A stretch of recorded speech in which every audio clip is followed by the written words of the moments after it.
જે BHEL ખાસ કરીને મિડ કેપ બંનેનો ટોપ ગેનર્સ તરીકે ઇન્ટ્રાડેમાંથી 10%ની 12 વાગી હતી. એના પછી બી અત્યારે બી જો તો 7 થી 8%ની મજબૂતી સાથે સ્ટોક આપણને શું કાઉન્ટર અત્યારે પહેલ કર્યું છે. ખાસ કરીને જે કંપનીના Q4ના પરિણામ જે અનુમાન કરતા સારા ખાસ કરીને નફો નજર કરો ઓલમોસ્ટ ડબલ ઉપર આપણને જમ્પ, આવક બી જો 37% આજુબાજુ ગ્રોથ 12,310 કરોડ, અન્ય આવક બી જો ઓલમોસ્ટ અહીંયા બી ડબલ આંકડો છે. ખાસ કરીને કંપનીના એબિટા જો લાસ્ટ યરથી કમ્પેર કરો તો એબિટા 2 ગણા આપણને ખાસ કરીને થતા જોવા મળે છે. આવક અને એબિટા બંને જો આપણને ડબલ ઉપરનો ગ્રોથ ખાસ કરીને જે BHELમાં જોવા મળે છે સીધો ઇમ્પેક્ટ આપણને ખાસ કરીને રિઝલ્ટ પહેલાં બી ખાસ કરીને જો આપણે એપ્રિલ મહિનો કમ્પેર કરીએ તો એપ્રિલ મહિનામાં બી સ્ટોક જો આપણને 40%થી વધારે રિટર્ન, લાસ્ટ આપણે કમ્પેર કરીએ તો નવેમ્બર 2023 ત્યારે સ્ટોક જોઈશું કે જેમાં મંથલી આપણને 40%નો વધારે 41%નો વધારો જોવા મળ્યો હતો. અને એના પછી 2026નું વર્ષ જેમાં વાત કરીએ એપ્રિલ 2024 જે મહિનો હતો જેમાં આપણને 40%થી વધારે રિટર્ન, એટલે 2023 અને એ બાદ જોઈશું તો 2026નું વર્ષ છે કે જ્યારે સ્ટોક જોઈશું એક મહિનામાં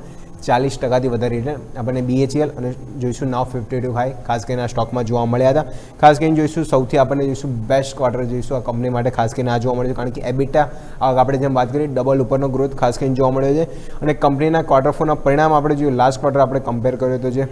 નફો હતો જે 500 કરોડ સામે એની સામે 1300 કરોડ આજુબાજુ અને નફામાં 150%નો આપણને જોઈશું ગ્રોથ જોવા મળે છે. અને એબિટા બી જોઈશું લાસ્ટ આપણે યર કમ્પેર કરીએ તો 2 ગણા આજુબાજુ. અને કંપની પાસે FY 25-26 પ્રમાણે અંદાજિત ઓર્ડર બુક આપણે જોઈએ તો 2.40 લાખ કરોડ આજુબાજુ અંદાજિત ઓર્ડર બુક છે, જેમાં પાવર સેક્ટર આજુબાજુ જોઈએ તો અંદાજિત સૌથી વધારે ઇન્કમ જે કંપની ત્યાંથી જનરેટ કરે છે. ત્યાં ઓવરઓલ ટોટલ ઓર્ડરની વાત કરીએ તો 60,000 કરોડ આજુબાજુ. અને બીજે આપણે ઇન્ડસ્ટ્રીયલ સેગમેન્ટમાં જોઈએ તો અહીંયા ઓર્ડર બુક જોઈશું તો 20,000 કરોડ આજુબાજુ, એટલે જે પાવર સેગમેન્ટ અને બીજું વાત કરીએ તો ઇન્ડસ્ટ્રીયલ સેગમેન્ટ જ્યાં સૌથી વધારે કંપની છે જે ઓર્ડર બુક છે અને ત્યાં સૌથી વધારે ઇન્કમ ત્યાં જનરેટ કરીએ છીએ. અને દેશમાં જે ક્યાંને ક્યાંય જોઈશું પાવર સેક્ટરની ડિમાન્ડ વધી જાય છે, એના લીધે રિન્યુએબલ એનર્જી સેક્ટરમાં બી ક્યાંને ક્યાંય જોઈશું કંપની એમનું એક્સપાન્શન કરી રહી છે, જેમાં ખાસ કરીને જોઈએ તો કંપની જોઈશું એક વર્ષ દરમિયાન 8.9 ગીગાવોલ્ટનું પાવર ક્ષમતાવાળું ક્યાંને ક્યાંય નવું પ્રોડક્શન છે, એટલે નવું પ્લાન્ટ અહીંયા વધારે રહી છે. અને સાથે જે કંપની ઓડિશામાં બી છે 10,300 કરોડનું મોટું થર્મલ પાવર પ્રોજેક્ટ જે ખાસ કરીને બિડર તરીકે સાબિત થયો હતો, નવો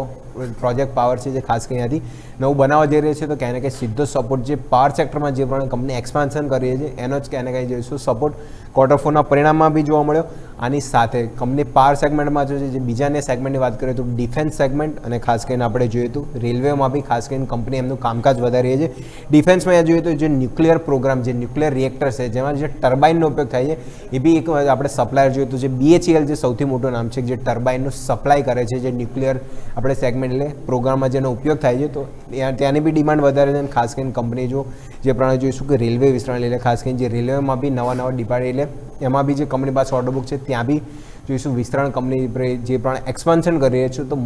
આપણને જોઈશું મલ્ટી બિઝનેસ સપોર્ટ BHELને જોવા મળે છે. એટલે જોઈશું સતત લાસ્ટ મહિને 40%ની તેજી અને આજે જો ઇન્ટ્રાડે 10%ની મજબૂતી બાદ સ્ટોક અત્યારે જો 7 થી 7.5%ની મજબૂતી મિડ કેપ બંનેનો ટોપ હીરો તરીકે આજે સાબિત જોવા મળ્યો હતો.